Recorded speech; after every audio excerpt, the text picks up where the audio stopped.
nga po ulit natin. Woo! Sino po napagod tumalon habang nagbibigay? Grabe no, pinapatalon tayo ng MC natin habang bagong style na po pala yun ngayon. Baka maibigay nyo rin yung sarili nyo sa box. Okay, so, amen. Welcome home. Welcome to your safe place. Sabihin mo sa katabi mo, welcome home. Amen. Sino pong masaya na ngayong araw nandito siya ngayon?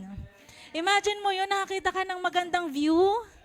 Di ba sa bahay nyo, paulit-ulit na ano na lang ang nakikita nyo, planggana, platito, ano pa ba na mga hugasin, labahan. Ngayon, napakaganda ng view natin. Amen. Kung ayaw nyo pong maniwala, bahala kayo dyan. Okay? Amen. So, ayan. Last week po, pinag-usapan natin ang Pentateuch. Tama po ba? Grabe no? Grabe yung first 5 books of the Bible na sinulat po ni Moses. Napaka-importante pala yun. Akala natin isasantabi na lang ang Old Testament kasi nasa new generation, parang nasa new era na tayo ng buhay. Which is hindi pala, napaka-importante pala ng Old Testament, lalo na ng Pentateuch. Amen? Na-inlove po ba kayong magbasa ng Genesis, Exodus, Mark, may Mark ba? Iba. Okay, so New Testament po yun ha.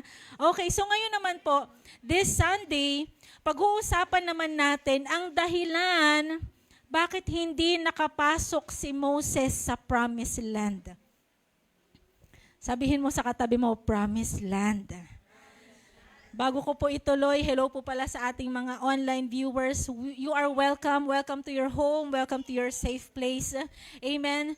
So, tingnan po natin, bakit nga ba hindi nakapasok si Moses sa Promised Land?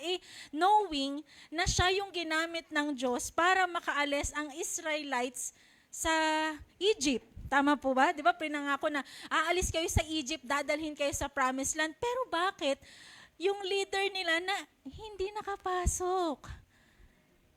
Bakit kaya? Sabihin nyo nga, bakit? Sige, basahin po natin sa Numbers 20 verses 8 to 12. Sabi po dito, take the staff and you and your brother Aaron gather the assembly together.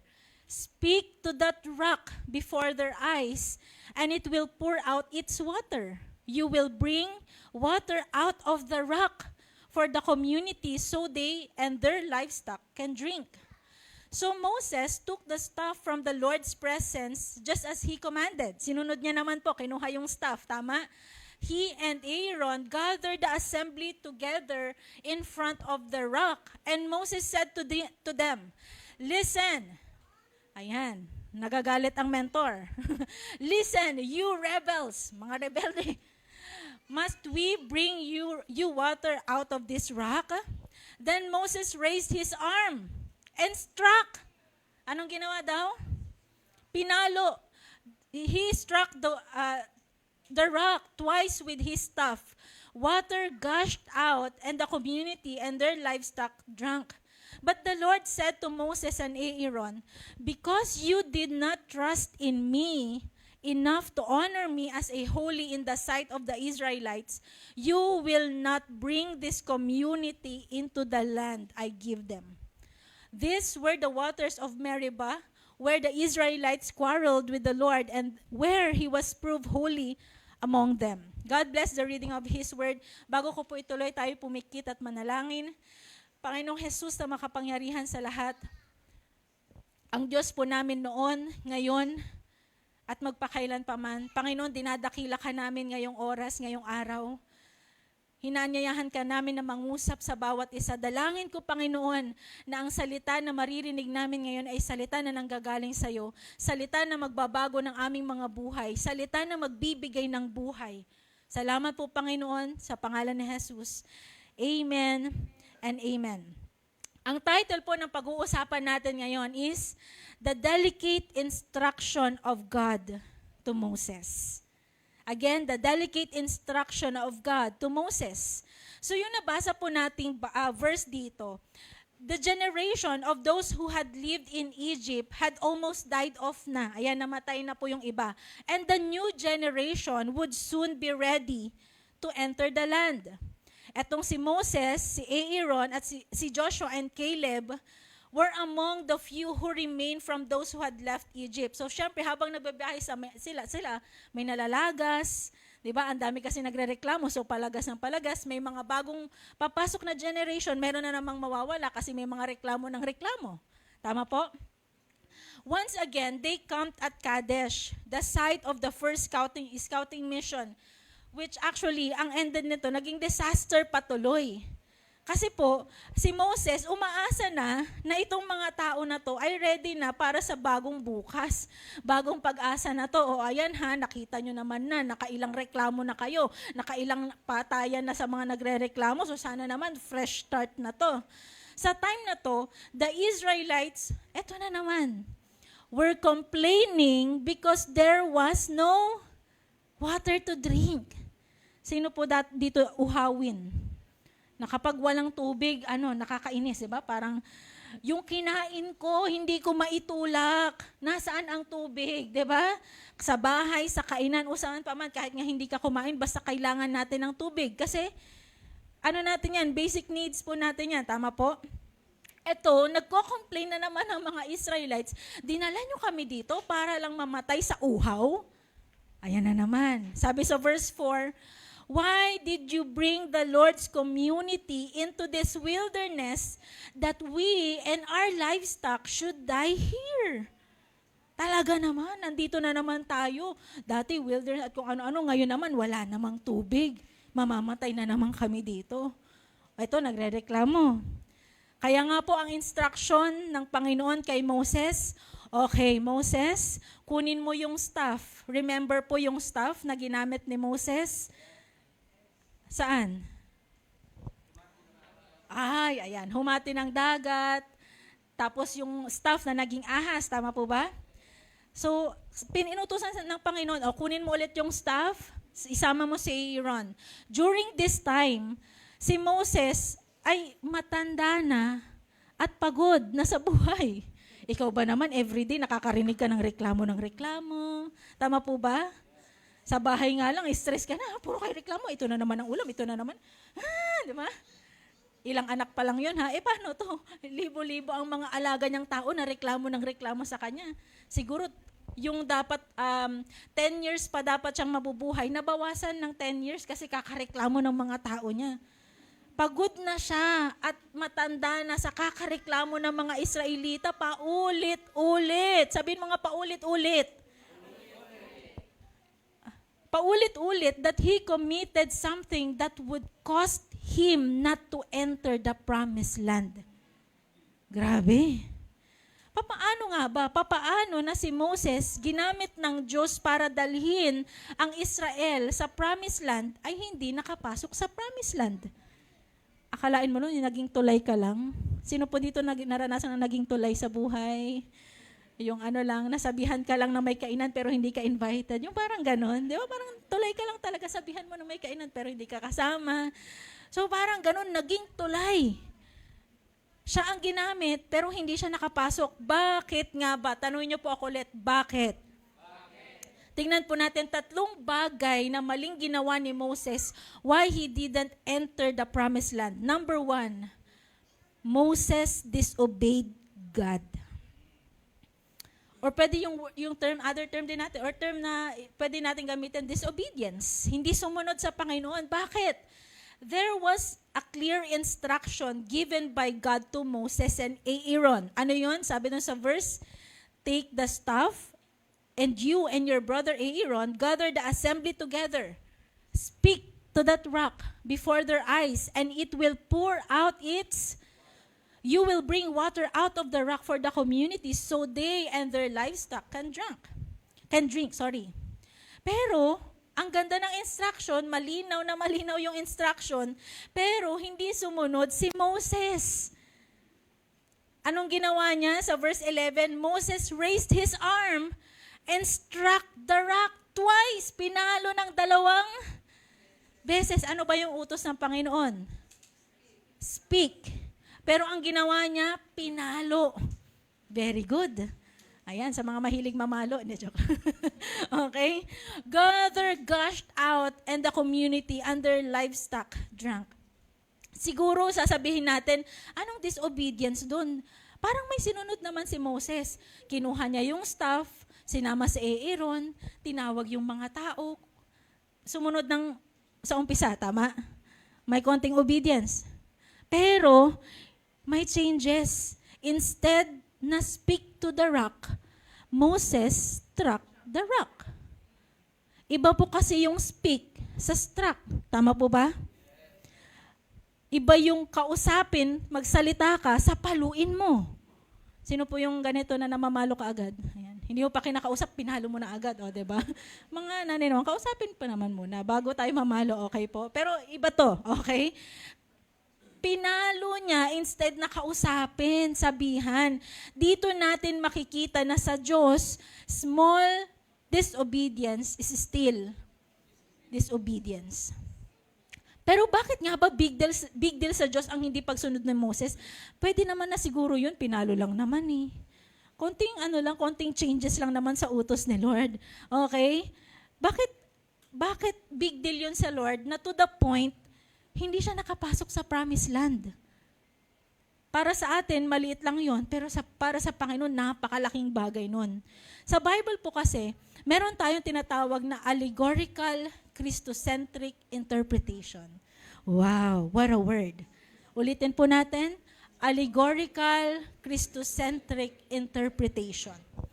Alam po natin yan, that the Old Testament contains the prophecy. Tama po ba? Diyan nakasulat yung pagdating ng Messiah, ano yung mangyayari, paano yung gagawin sa Messiah, sino ang Messiah, nakalagay sa Old Testament. And the New Testament po, dito po nakalagay ang alin? Ang tawag dito, nangyari na yung prophecy sa sa Old Testament. Tama po ba? Alam niyo po, not only that, okay, meron itong sa Old Testament, meron itong napakaraming allegorical Christocentric interpretation. Ano ba kasi yan? Paulit-ulit. Ano yung allegorical Christocentric interpretation? Example na lang po muna natin. Example was Abraham's sacrifice Isaac. Alam niyo po yan, tama po? Nung sinacrifice ni Abraham ang kanyang kaisa-isang anak na si Isaac. Ano po yung allegorical Christocentric interpretation doon? Alam niyo po ba na yung place na pinag-alayan ni Abraham sa kanyang anak ay same place na kung saan mamamatay si Christ? That's what we call allegorical Christocentric interpretation. Another example po, the story of Ruth and Boaz. Etong kwentong ito, hindi lang ito yung pagmamahal sa yung kay Naomi and Ruth, hindi lang ito about doon eh. Kasi yung kwento ni Ruth at ni Boaz ay representation po ng pag-redeem ni Christ sa kanyang mga tao. Allegorical Christocentric interpretation. Another example, Moses and the Israelites. Even the 12 tribes of Israel. Ano pong meron sa 12 tribes of Israel? Kapag pinagsama-sama mo yung pangalan na yon, ang ibig sabihin nun is, for God so loved the world that He gave His one and only Son, that whoever believes in Him shall not perish but have an everlasting life. It's all about Christ. And many more pa po. Yan yung tinatawag nating allegorical Christocentric interpretation. Amen? And this time po pala, opo, yan. Allegorical Christocentric interpretation. And this time pala, tumingin kayo sa akin. Yung rock pala dito, na pinalo ng 2 beses ni Moses, instead na magsalita siya doon, was Christ.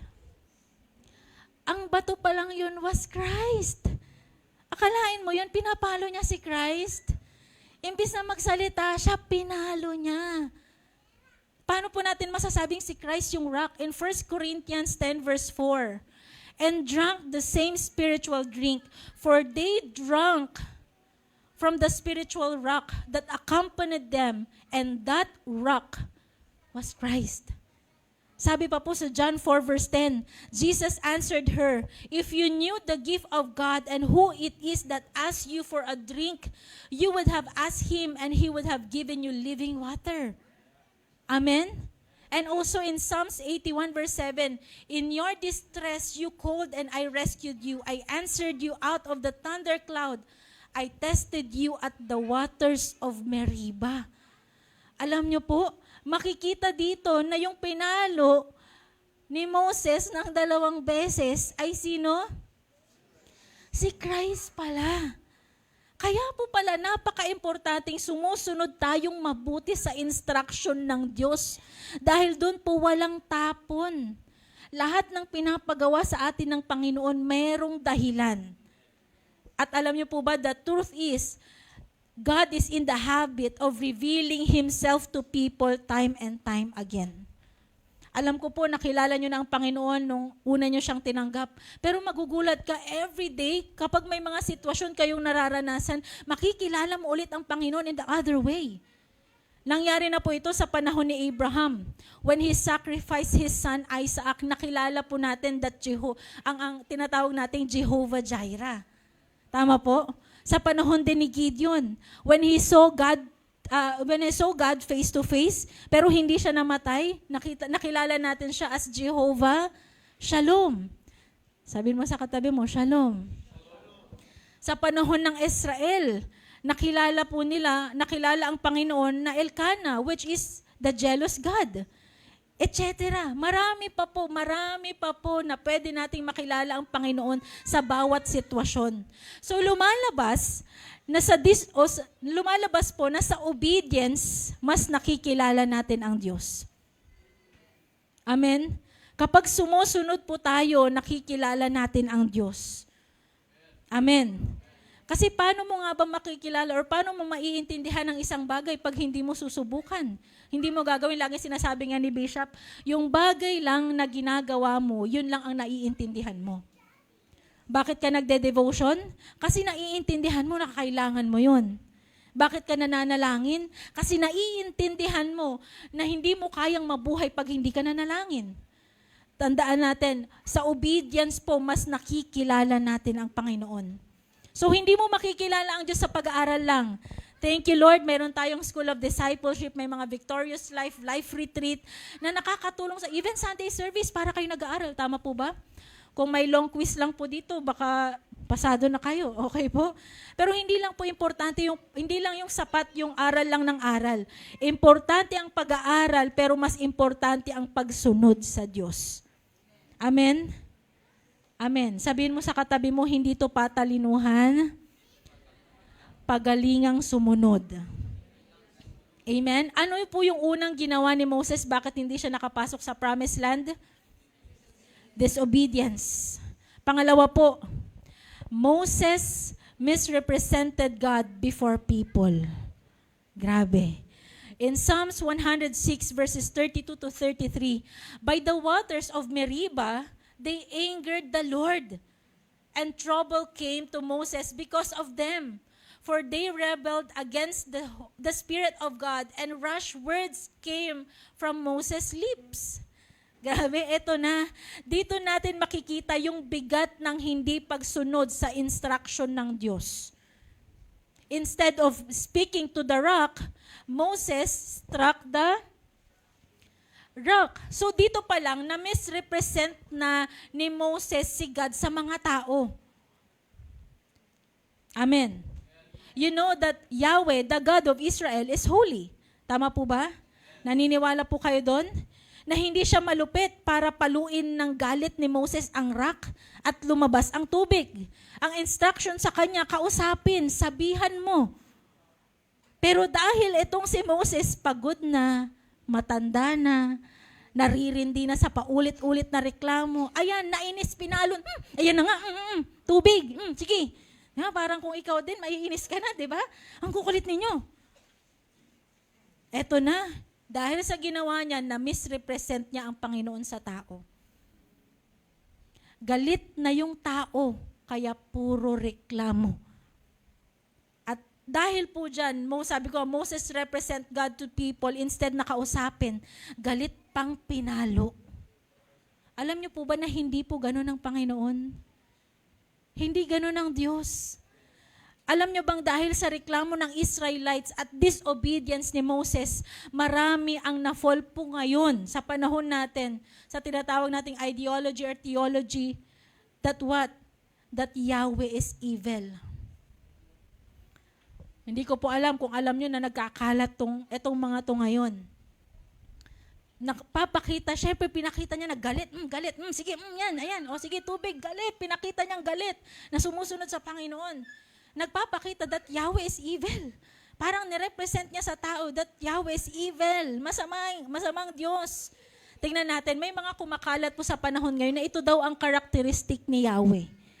Number 1, Yahweh daw is a lying or blessing liars. Binibless niya daw yung mga sinungaling. Na si Yahweh daw ay murderous, commanding murder. Pumapatay. Na he is cheating or cheater, he is not omniscient, siya daw ay hindi omnipresent, not omnipotent. Meron daw siyang, favoritism or favoring wrongful people, a thief. Ito daw siya ngayon. Yahweh. Tingnan po natin sa verse na to. In John 10 verse 10, sabi dyan, the thief's purpose is to steal and kill and destroy. My purpose is to give them a rich and satisfying life. Tanungin ko po sa inyo, sino dito yung thief?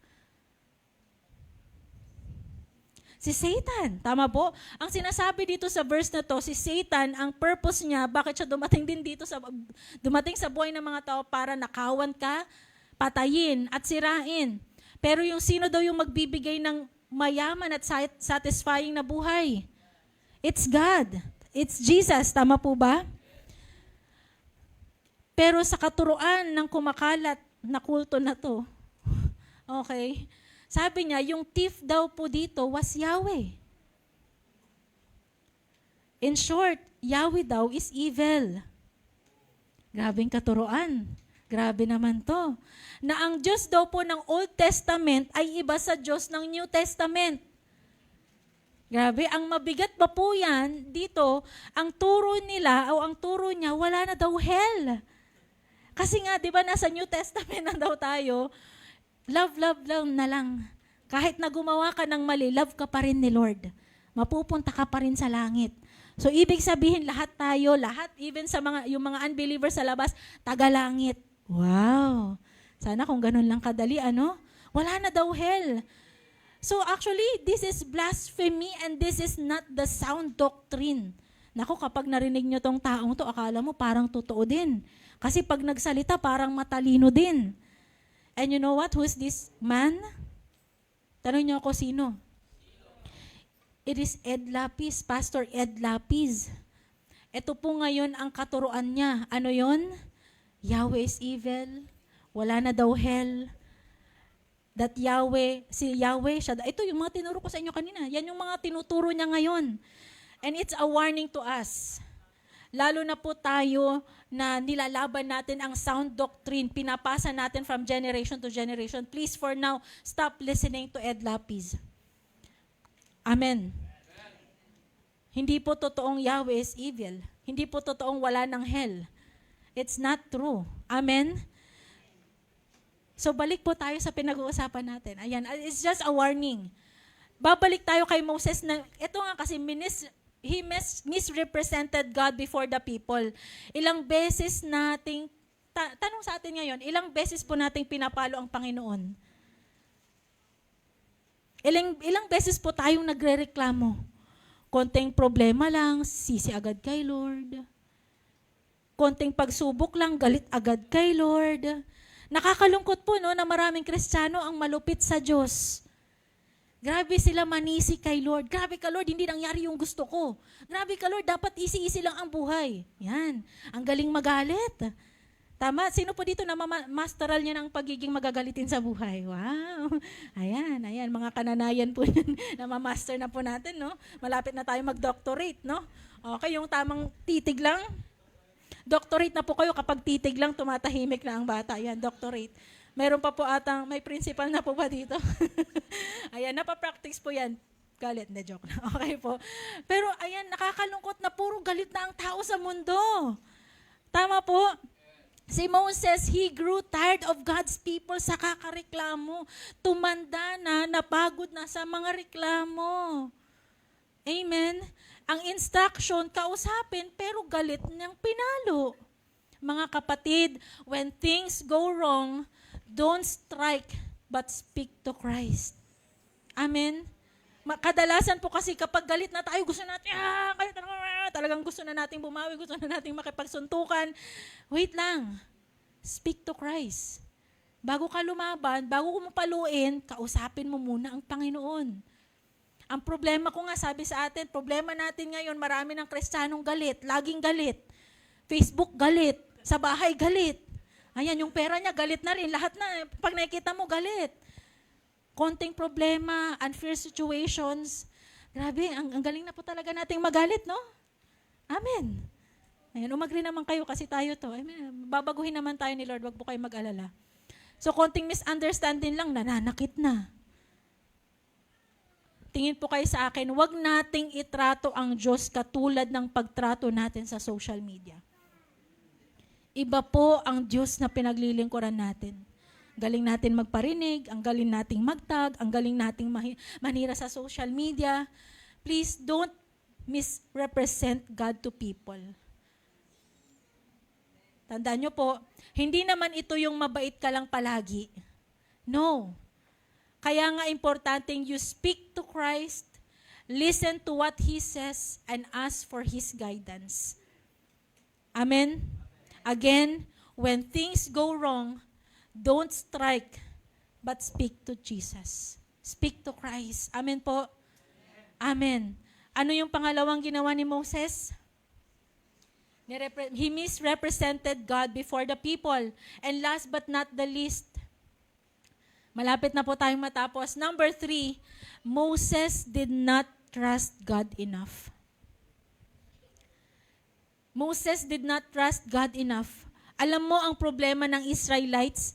Gusto nilang makisama ang Diyos sa kanila pero hindi sila marunong makisama sa Diyos. Oh Lord ha, dapat ito yung gusto ko. Dapat kapag nag-apply ako, agad-agad matatanggap ako ha. Oh Lord ha, kapag nag-business ako, dapat boom! Ayan. Ha? Lord, dapat kapag may nanligaw sa akin, siya na kaagad ha. Parang gusto natin, lahat ng gusto natin mangyari. Lord, sumunod ka sa gusto ko. Wow, talagang pinapasunod natin si Lord. Ha? Ang galing natin magpasunod. Amen po. Yan ang problema natin eh. Laging, Lord, samahan mo ako instead na, Lord, pangunahan mo ako.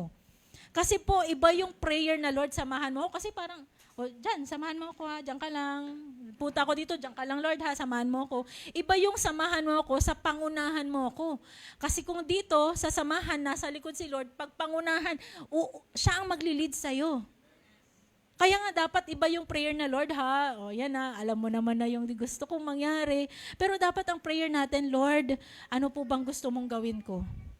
Tama po ba yung papasukan kong school? Tama po ba yung papasukan kong trabaho? Lord, sabihin mo sa akin, susunod po ako. Always ask God, Lord, pangunahan mo ako. Kasi nga po, gusto natin lagi, samahan tayo ng Diyos pero hindi tayo marunong makisama sa Kanya. Right? In verse 10 to 11, sabi dito, listen, you rebels, must we bring you water out of this rock? Then Moses raised his arm and struck the rock twice with his staff. Water gushed out, and the community and their livestock drank. Alam niyo po, si Moses, he did not trust God enough. Maraming beses po na sinasabi natin, we trust God. Tama po ba? Amen. But our actions shows that we don't. Lord, nagtitiwala po ako sa inyo.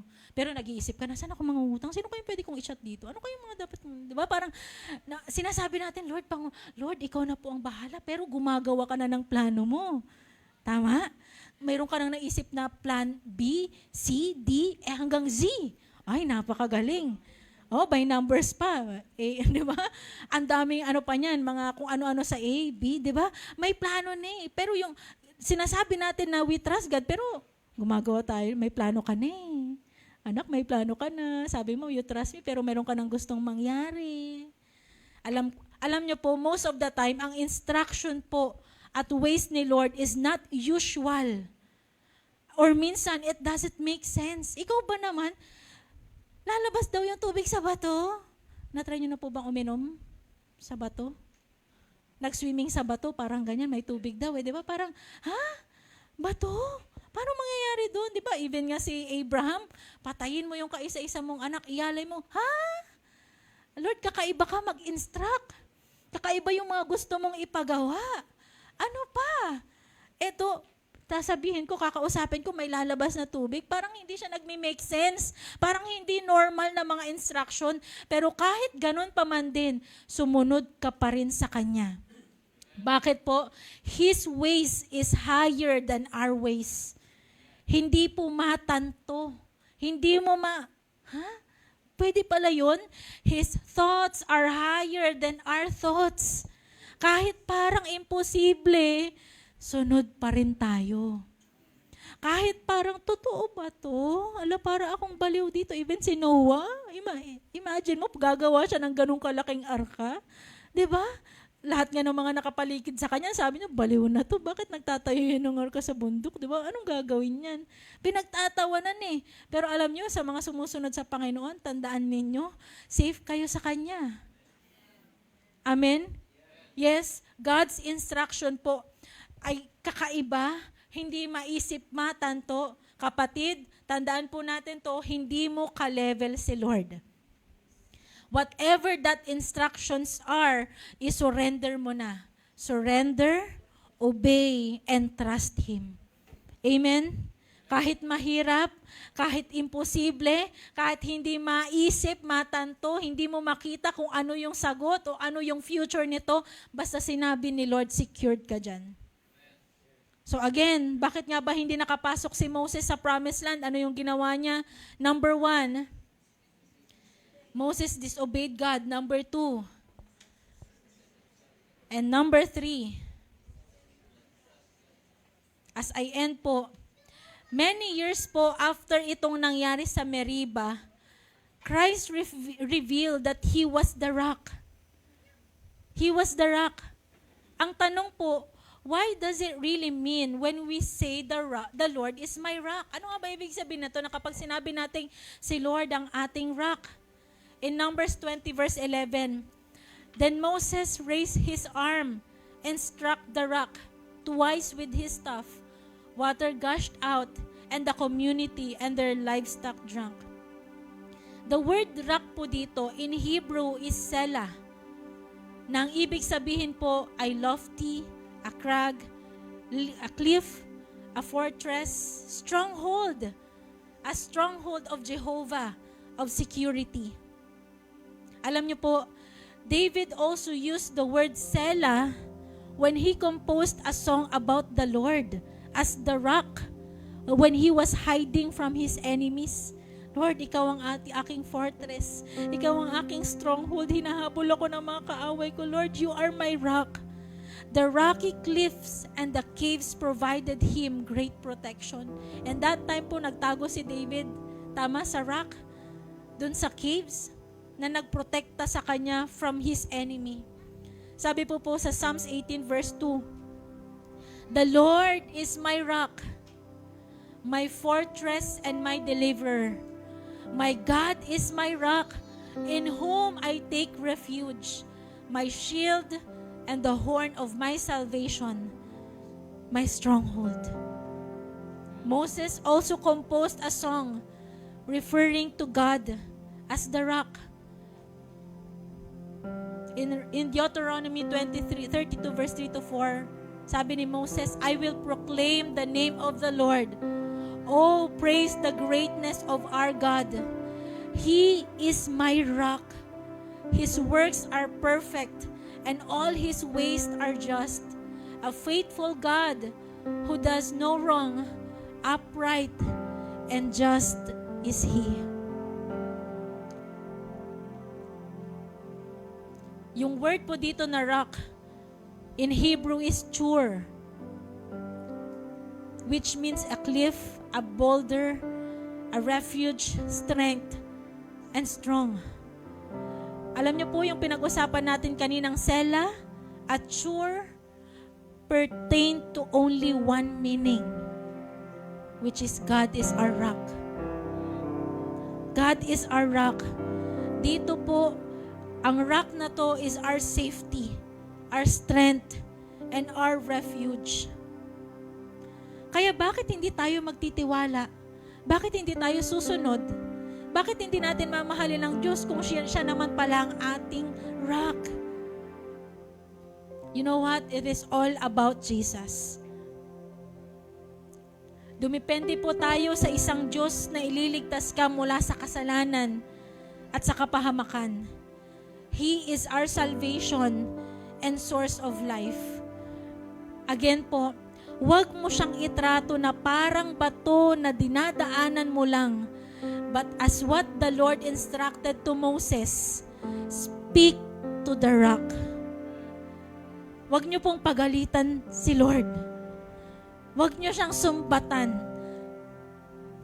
Speak to the rock. Lumapit ka sa Diyos, kausapin mo siya, at kilalanin mo siya dahil siya ay abot kamay lamang natin. Tandaan niyo po, sa obedience, mas makikilala natin ang Diyos. Sa obedience po, mas makikilala ng tao ang Diyos sa atin. Sa obedience, mas lalo nating mamahalin ang Diyos. Alam niyo po, ang instruction po ni Lord kay Moses, ang instruction po ni Lord sa atin, it will protect you. It will save you. And it will also bring you to your promised land. Kaya nga po, huwag mo itong ayawan. Pag may naririnig ka kay Lord, ayan na naman, bibingi-bingihan ako, ayoko marinig, ayoko to. Pakinggan mo. Huwag kang matakot. Huwag mong takbuhan. Huwag mong ayawan yung instruction ng Panginoon. Makinig ka. Kasi ito na, susunod na yung sinasabi nating promised land. Susunod na yung pangako. Susunod na yung kasagutan. Bakit? Sumunod ka na kasi. Pwede pong tumayo tayong lahat at manalangin.